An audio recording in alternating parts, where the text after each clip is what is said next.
Hello, beautiful people, and welcome to this installment of Coffee Chats.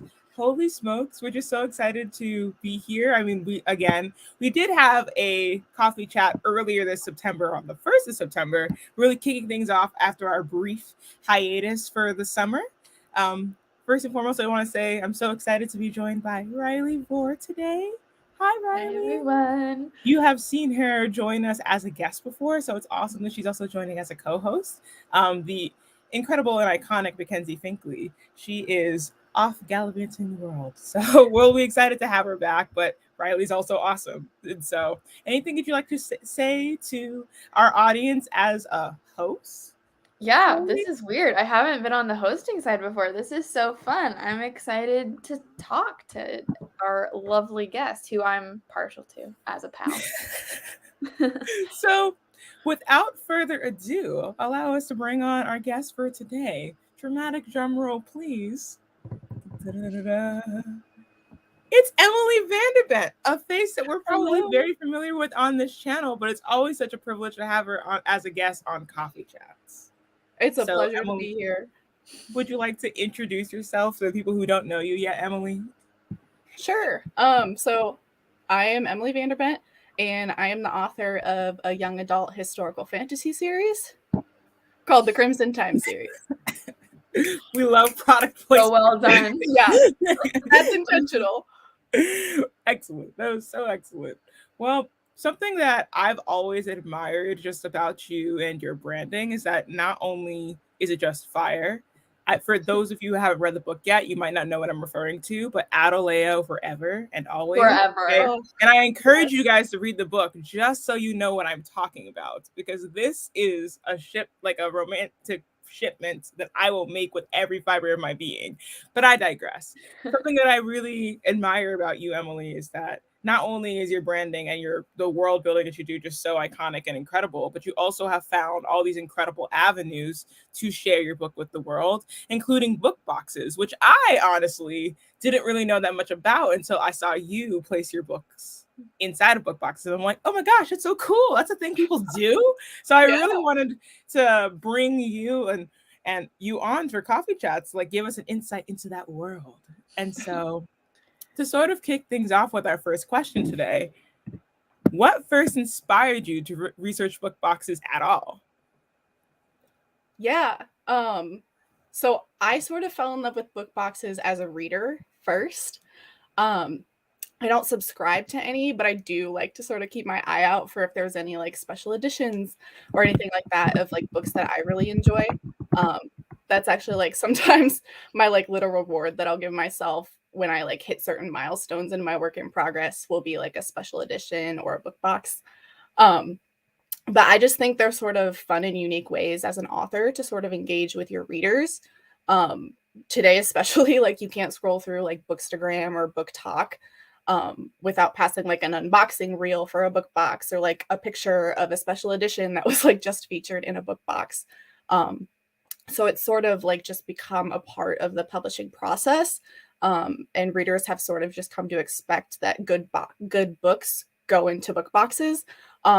So I've tried to sort of match that reader expectation as an indie author for my own books. Very, very eloquently said. Because, I mean, to your point, like on the receiving end of these book boxes, there are in fact readers. It's not just there for aesthetic purposes. It's like a Yeah. new medium by which you get your book to readers. So to that end, so you were drawn to book boxes as a reader, but I guess when you were trying to consider having your book placed into book boxes to align with your desired audience, is it better to target a very particular type of book box first, or to just sort of cast your net wide and see like what book boxes are interested in your book? Yeah. So I sort of did a little bit of both, but I would say that so far I've had more success with the book boxes that are a little bit more niche. Um, I am very much, you guys know me, I'm very much like a planner and an organizer. Um, so I started by sort of like making a giant spreadsheet and doing research into these different boxes. And I kept track of like all the information you would need. So like what the qualifications each box had for your book to actually be featured, because everyone is slightly different. How they wanted you to contact them, also everyone is slightly different. To like if I did the outreach and then like if they responded what they said. I kept all of that sort of in a spreadsheet. And I started with a few of those like bigger name book boxes that you'll sort of see around like Book Talk and Bookstagram. So like the Nerdy Book Box or like the Bookish Box. But after sort of sending some to those, then I moved on down that list to those more niche boxes. So I would say sort of like as a general rule, and this is like how I do it too, I would say cast your net wide at first, but spend most of your time and energy on those boxes that are a little bit more niche to like your genre. Yeah, so you kind of segued nicely into the next question. So after you've kind of broken down, after you've kind of cast your net wide and you've kind of narrowed, have you found that book boxes tend to be genre specific, or are they more likely to target like other kinds of niches? So in my experience, most of them tend to be genre specific, but sometimes that genre is a little broader and sometimes that genre is a little bit more niche. So you'll have like book boxes where like the only box that your book has to tick is that it's fiction. So like everyone and their mom is applying to that book box because they have a fiction novel they're trying to get into a book box. But then you'll have other book boxes where it's a lot more niche. So maybe you need like a vampire romance or a historical fiction or like a fairy tale retelling. Like some of them will get like crazy niche as to like what they're looking for their box. But if your book checks that box, then like that's better off for you, because some people can't narrow it as far down, and that kind of gives your book a little bit of a ledge up if you were to apply to that box versus someone else. There are sort of like some subscription and like book boxes that are like themed. So it'll be like the company has like a self-care box or like a tea subscription box, but as like a part of it, they'll include a book. So you can apply to those too. And I've applied to like a few of those. But they're a little bit tricky because their product is like the main focus and your book is second, versus a book box that is solely a book box. Those are focusing on your book first and sort of framing all of the products around your book. So I usually apply again to like both, but lean more heavily into the book boxes that are like solely focused on your book as like the main facing product. Yeah, for sure. So you kind of talked about, the different ways that they're distributed. Like sometimes there's another product that might be the main point of a book box. So how much should the distribution logistics of a book box influence the application process when you're looking for book boxes? Distribution logistics are very important, specifically if you're an indie author, because you don't have an agent or a publishing company doing all of this for you. You have to do the outreach. You have to make sure there's a distribution center close by.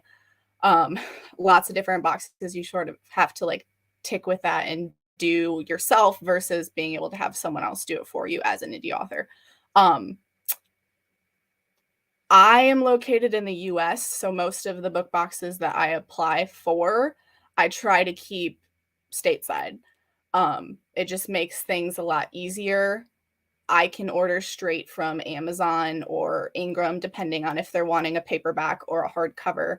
And I can have Ingram or Amazon ship them straight to wherever the home base in the US is for that book box. Because a lot of the times when you're working with a book box, they'll want like signed book plates. So it's not like you have to have all these books on stock and sign all the books themselves. They'll usually design a book plate and ship you the book plates to sign, and then you'll ship them back. So it's obviously postage for like a little thing of book plates is a lot cheaper than postage for like a giant box of books. So that sort of just makes things a little bit easier. I have sent some applications to a few that are like international, but before I did, I made sure that there was some distribution center close by. So I'm actually working with one right now that is based out of Australia. But there is, I discovered, I didn't know at first when I applied to them that they were based out of Australia. But they are based out of Australia, and there is a distribution center for Ingram Spark specifically pretty close by, which if you are an indie author and you're like, how do I even figure out like if Australia or like the region that I'm looking for like has a like a distribution center, as far as Ingram Sparks go, when you log in and go to like order books, there'll be a drop down menu and it'll say the different locations of where the distribution centers are. So you just find whichever one's like closest to where you need to send it. Thank you so much for that. That was very, very helpful, just in general framing. And also, if you weren't going to bring up the Australia thing, I was like, I know she has a book box in Australia. How did that happen? You know? Yeah. And like that search mechanism on Ingram Spark is very important because for the authors out there who are just wondering like what the heck, like most people have heard of Amazon, not a lot. Like some people might not know what Ingram Spark is, but basically Ingram Spark is the distributor that's more or less responsible for all of the places your book is outside of Amazon most of the time, with the exception of like independent bookstores, right? It's like the most like broad sweeping distributor outside of Amazon. So yeah, the fact that there are worldwide distribution centers opens up a whole new world, which is awesome. Yeah. So you actually, Riley pressed on this earlier, and you also pressed on this earlier in one of your answers, but how much, so as you mentioned, there are times when there's bookish merch that kind of accompanies like a book. So how much should an author think about their book being paired with bookish merch as they apply for book boxes? Because I know that, for example, some book boxes have like emphases on like bookish soaps, bookish candles. Like, do you think about what it could be paired with before you apply? So not necessarily. Usually I will try to find the Instagram page for the book box and sort of just scroll through and see, like anything, you don't want to apply to something that maybe like for whatever reason like doesn't fit your morals, or like they include something weird in the book boxes, or like anything like that. So like it's always nice to just check and like make sure. So I'll scroll through the Instagram pages and sort of get a general idea of like what they do include. But as far as like my experience with them so far, I really haven't had to do much about the bookish merch. They've taken care of all of it. The only couple things that I've had to do is I had one box ask me to send a couple quotes and to point out like what my favorite quote from Crimson Time was. And they're going to turn it into like a quote print or something like that for the box. And then I had another one ask me like some scents that I associate with my book, because they do a lot of like homemade, handmade like soaps and candles and stuff like that, like you were talking about. But outside of that, all of the book boxes that I've worked with before sort of like clearing the hurdle of like, I guess like signing on with them or like agreeing to the collaboration, usually they'll ask for a copy of your book first. And usually they're good with an ebook copy. So they've all read it before they finally agree to do the collaboration with you. And so they also sort of have a sense of the story and the themes and like the different elements that they could then transfer to soaps or candles or art prints or whatever sort of bookish merch they're wanting to include in the box. That's so fun. I love bookish merch. It's always so fun to see how they're put together. Yeah. I've seen a few of your book boxes and they're all super fun. Kyra, do we have any questions in the chat for Emily before we start with our last few questions? We do. We also have some wonderful commentary from the iconic Zara Miller herself, but she did ask a question. Here's Zara's question. can you do a collaboration on the book boxes with another author? So, and slash, I guess this is two questions combined. Like, how do you make your way into the box? Like, do you like how basically do you leverage like connections with other people, for example? So I'll answer the first, like, can you collaborate with someone else? I have not necessarily ever had that experience. As far as like another author goes, usually if your book is being featured, your book is being featured, and that's it. But sometimes certain book boxes will want like special editions of your book instead of like the ones that currently exist, where you maybe like add a chapter from a different point of view, or it's got like a special dust jacket or like end pages, or there's a million different things that like different book boxes will do. But for some of those, they'll want you to collaborate with an artist.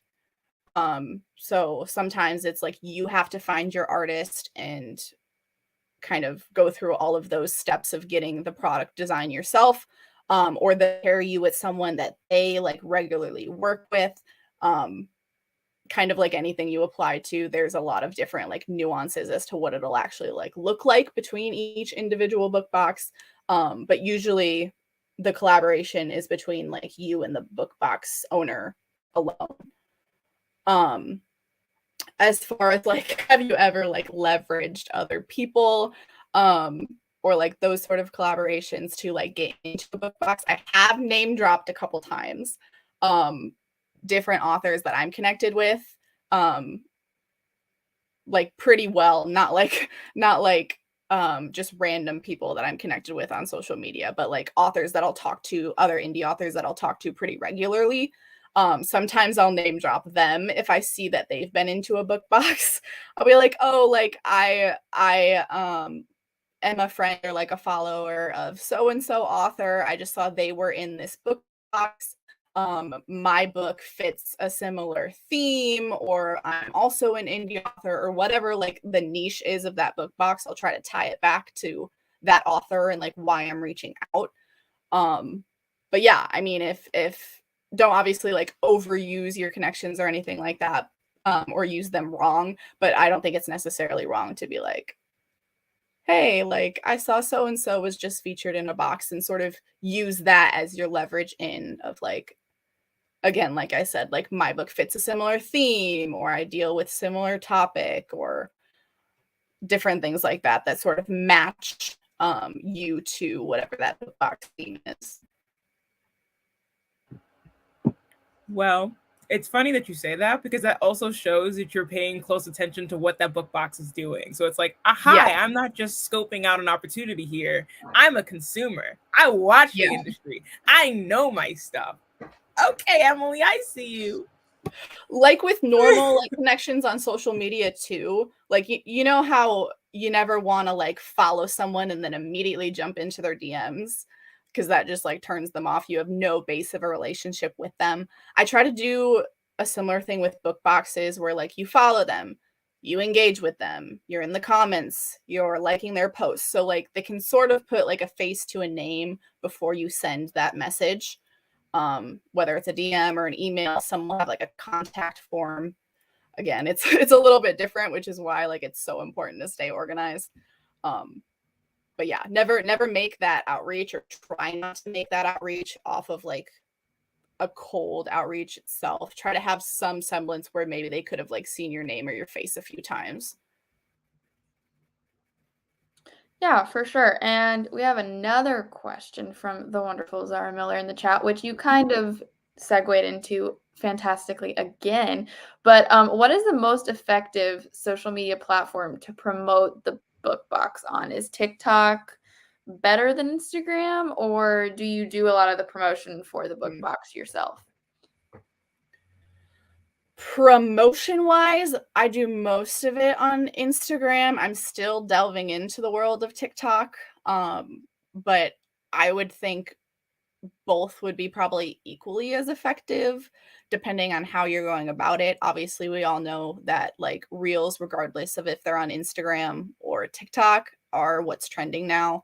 So if you post a reel to either platform, you'll get a decent amount of exposure versus if you like put a post up on Instagram as kind of like your way of being social about it and like marketing the book box. But I also will usually I have probably about like 125 like subscribers on my newsletter, so I do shoot those types of things out to them too. So like book signings, book boxes, different collaborations, I'll send those to them too as like a way of marketing it as well. But yeah, it's kind of trial and error like anything is with marketing and with social media. But it doesn't hurt to sort of try both platforms as far as like Book Talk and Bookstagram goes, because that's like where readers mostly are, and sort of see like which you get a better response from. For me, so far, that has been Instagram. But who knows? Someday maybe it'll turn into TikTok instead. We'll see.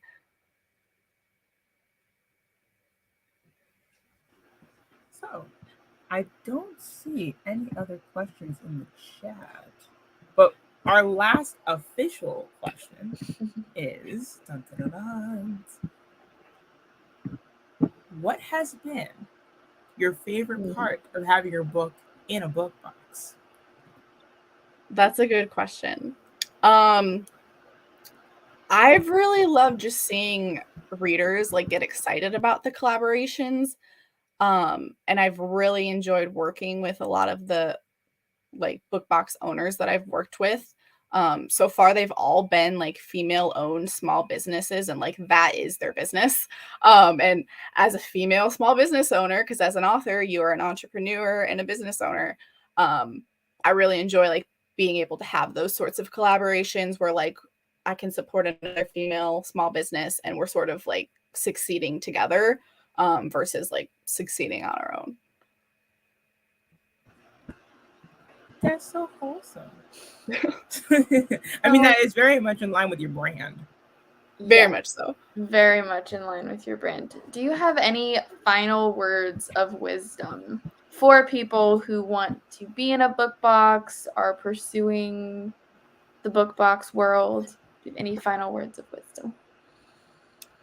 I really like can't emphasize stay organized enough. I really, if there was a way to like show you my spreadsheet and I had it up, I would show you, because like anything else that you're applying for, some people are going to respond, some are not going to respond, some are going to respond months later.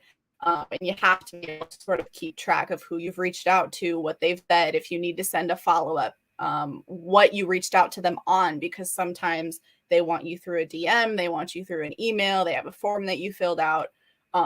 So because there's so many just different moving parts, in order to actually like follow through with any of these things, stay organized, because you don't want someone to follow up with you and for whatever reason you didn't see it because you haven't been keeping track of it and anything like that. And that's a missed opportunity for you and for them, because again, that's a way for you to sort of like succeed together. So yeah, just do what you can to stay organized. It'll make it a whole lot easier. And yeah, like if you have questions, Emily Vanderbent _author is my Instagram, my author Instagram.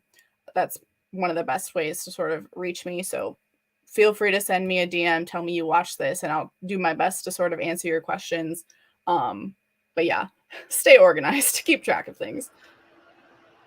Also, before we like bring this wonderful interview to an end, we have to shout out this. We have to shout this out. Oh, absolutely. Absolutely. This, again, for those of you who haven't read Emily's series yet, you don't know how iconic this is. Like, all of these are just Easter eggs, and all of these are just further clues indicating that you must, in fact, read the Crimson Tide series. So, thank you so much, Emily, for your insights. I learned so much during this call, because I was just like, oh, well, I mean, I knew that it was aspects of this were case by case, but just knowing that it's possible and you being very honest and vulnerable about all of the different little the relational components that go into getting into a book box, like it's reassuring. I know it's a lot of work, but now it feels like somebody is like mentoring me towards that particular goal. Yeah. Well, I'm glad I could help. Like I said, if anyone has questions, don't hesitate to reach out. But thank you so much for having me again, Kyra and Riley. Of course. We always love having you on Coffee Chats. Bye, Emily. Bye. All right, beautiful people. Thank you so much for joining us for another incredible Coffee Chat episode. Again, we always learn so much from Emily Vanderbilt when she joins as a guest. If you guys have anything that you want to learn about through these coffee chats, do not hesitate to suggest a topic inside of the comment section below, because we do in fact check, and we always love looking for new ideas and new people to interview. It's always very exciting for us. So do not hesitate to do that. I just want to say it was an absolute pleasure to be joined by Riley Moore. She has always been a wonderful guest on Coffee Chat, so it's no surprise that she was also an awesome co-host. Oh, thanks. So we have a lot of fun topics in store for you guys. We're particularly excited because we have some medium writers with different areas of expertise that are coming onto the Coffee Chat stage soon. We are also having some people from NaNoWriMo coming to speak to us in October and November. So exciting things in store. And more than anything, if you guys want to get into contact with us, particularly, I guess, the typical hosts, me and my colleague, Mackenzie Finkley, just, reach out to us inside of at our Instagram, like indicated below on our handles, but also inside of the comment section or in the description, you'll see how you can contact all of us on the manuscript team through Instagram. So again, like, we're just so grateful for you guys being here. We're so grateful for this space. Coffee Chats is so fun, but we get to talk about things that really matter to us as authors. Anything you'd like to say, Riley? No, this was so fun. Thanks for letting me co-host with you. This was super fun, and getting to talk to Emily is always a blast. So, of course. Well, beautiful people, I hope you guys have a wonderful rest of your, afternoon, evening, morning, wherever you are in the world. And we'll talk to you guys next time. Bye.